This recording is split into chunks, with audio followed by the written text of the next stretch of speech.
Here's an idea. Our fascination with the macabre reaches far beyond just horror films.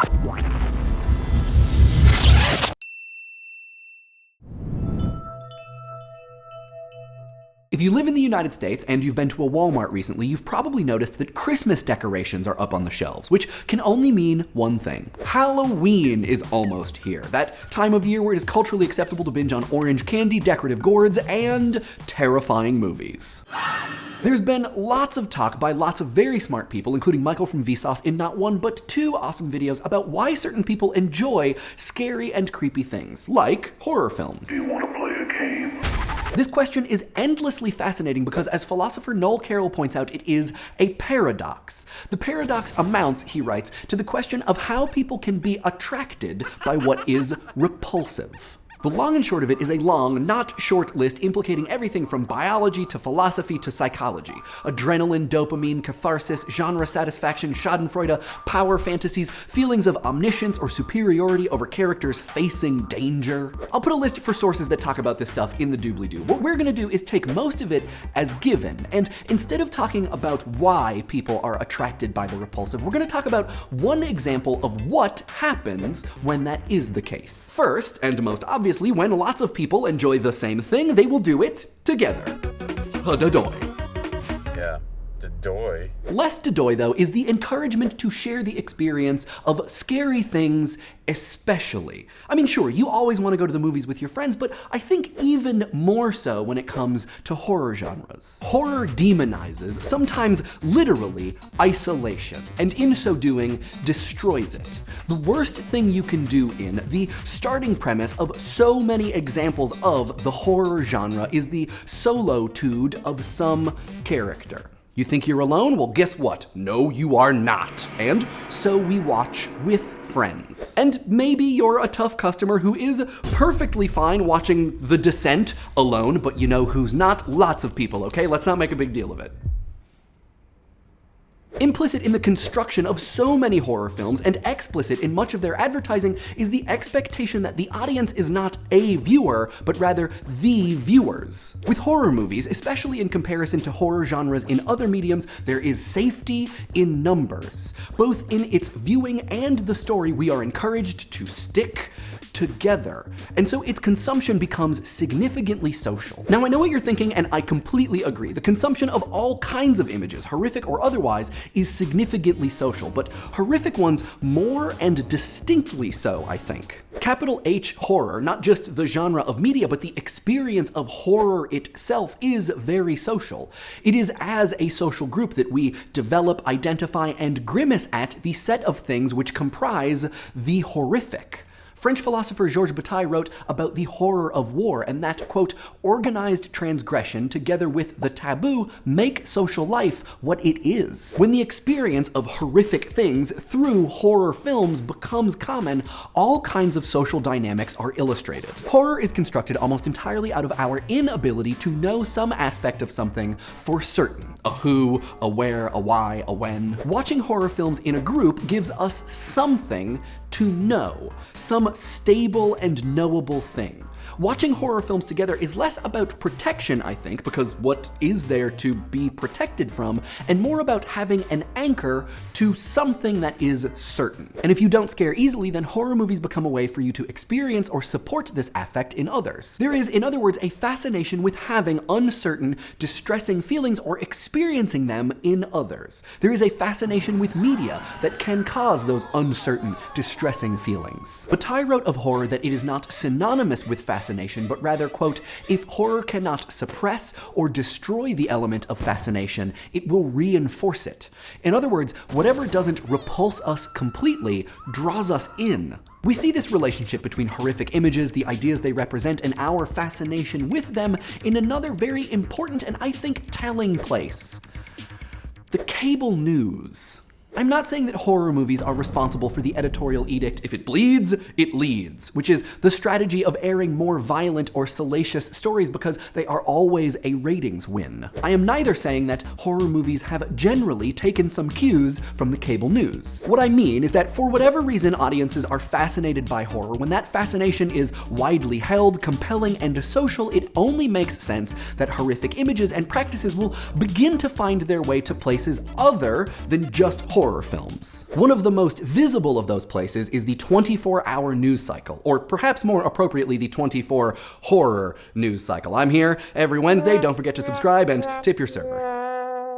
It's not that bad stuff doesn't happen or the news should never be allowed to show bad things, and so CNN, Fox, HLN, and the rest of the cadre of spectacle-slinging storymongers are lying or need to be stopped. But it's pretty clear, especially in the wake of Malaysian Airlines Flight 370 and now the Ebola outbreak in West Africa, that the competitors in the gladiator battle that is the 24-hour news cycle understand that horrific fascination gathers and maintains attention and is therefore profitable. Except there is a huge difference between the horror genre of entertainment and the horror proper that cable news has tasked itself with reporting on. If the horror genre is the tip of the iceberg, then horror proper is the rest of it, the 90% that's underwater, hinted at by the existence of the former. Horror proper is the real deal, the real threat, and what cable news aims to show, but it's mostly packaged, paradoxically, like the horror genre to make it palatable, understandable, convenient, and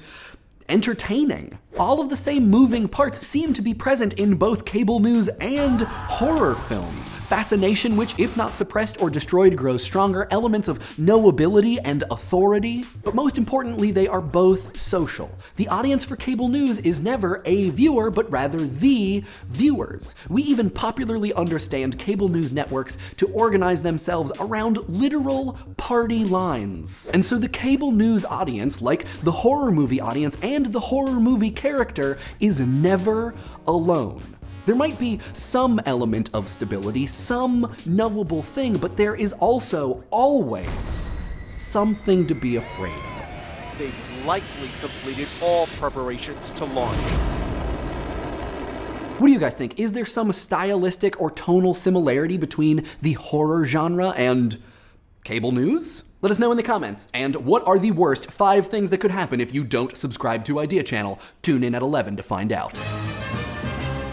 Do the mechanics ever get in the way of the Idea Channel story? Let's see what you guys had to say about game mechanics. Josh Kloss talks about a couple games that successfully use mechanics to reinforce the story. He mentions Gone Home and Braid, and yeah, there are a bunch of these. I would also say like Papers, Please, and the Walking Dead game, and a bunch of others, but Josh also talks about how one issue with trying to use the mechanics to reinforce story is that in many big budget games, the main way to interact with the story is by firing a weapon of some kind, and so there are only so many stories that fit with that. And I don't know that I've mentioned it on Idea Channel before, but Campster made this really great video about the mechanic of shooting in big budget AAA games and why it is so prevalent, why it is so popular, and it's such a good video. I can't recommend it highly enough. I'll put a link to that in the doobly-doo. You should definitely watch it. Kensoku from the Idea Channel subreddit talks about how interactivity is the central feature of games, and so not privileging that over other elements is thinking about games in the wrong way, and talks about how games that have great mechanics but terrible story are still great games, whereas the reverse is not true. And I'm picking up what you're putting down. I'm not ready to say that this is like law, but I can absolutely see this point of view. I think the thing I'm trying to say is that if the mechanics of a game are great, and the story of a game is great, and those two things only ever work to reinforce each other, isn't that always good? Why not aim for it? I think that's the meat of the question. Elragno, Ophidimancer, and a couple other people extended this conversation to include tabletop role-playing games. Ophidimancer put it in really awesome terms, calling it fluff versus crunch, where crunch is the mechanics that are supported by the game system and fluff is the story. And Elragno sort of talks about how, does the fluff always have to be supported by the crunch? And this is a thing that I think about all the time, because I'm currently leading a Shadowrun game, and I really feel like there is a tension between the two, and I want my players to feel like they're able to act impulsively and freely in the world, that they have agency, but that they're also playing a game that has rules. And yeah, this tension is so interesting, especially when you have to work it out in real time with human beings, that there isn't a literally codified system that you are interacting with. So yeah, these were great comments. Only Plastic writes a really interesting comment about urgency and mechanics supporting or working against the sense of urgency that a lot of games try to create. They talk about Lightning Returns as one side of the spectrum, where the mechanics are actually set inside of a system where the world is decaying, and so you have a finite amount of time where you are able to take certain actions. And then on the other side of the spectrum is Skyrim, which, yeah, I mean, has certain aspects of urgency to it. There are things that you have to accomplish with, soon, but you can, as Only Plastic says, you can just go and pick flowers all day if you want, that the mechanics don't reinforce that urgency at all. And yeah, I actually didn't think about the time-related aspect of mechanics, and yeah, this is a really great comment. Dango Unchained asks how this idea applies to games with minimal gameplay, and Isart actually responds in a way that I would, which is that minimal gameplay doesn't necessarily mean inconsequential or bad gameplay. And to stick with Dango Unchained's example of Heavy Rain, I felt that Heavy Rain was a really great combination of mechanic reinforcing story, because as a player you have to take with your controller actions that are very clearly mirrored on the screen. So I think that, even though you're not taking many actions per minute, the actions that you are taking are very meaningful. So yeah, I think it stands. Midnight Street talks about how the tension between mechanic and story is not a problem of the player, but a problem of the way we tend to design games, and that trying to convey practical narrative story information through scripted elements in a game is just actually the wrong approach, and that, we've kind of maybe been seduced by what Midnight Street calls the cinematic game craze, to think that games are for telling stories when in fact they are not, at least not in the way that other mediums are for, and that all of those things need to be told, all of those story elements need to come from the way the game is played, and provides Antichamber as an example of this game, which I very much like. This is a great comment. Links to this one and all the others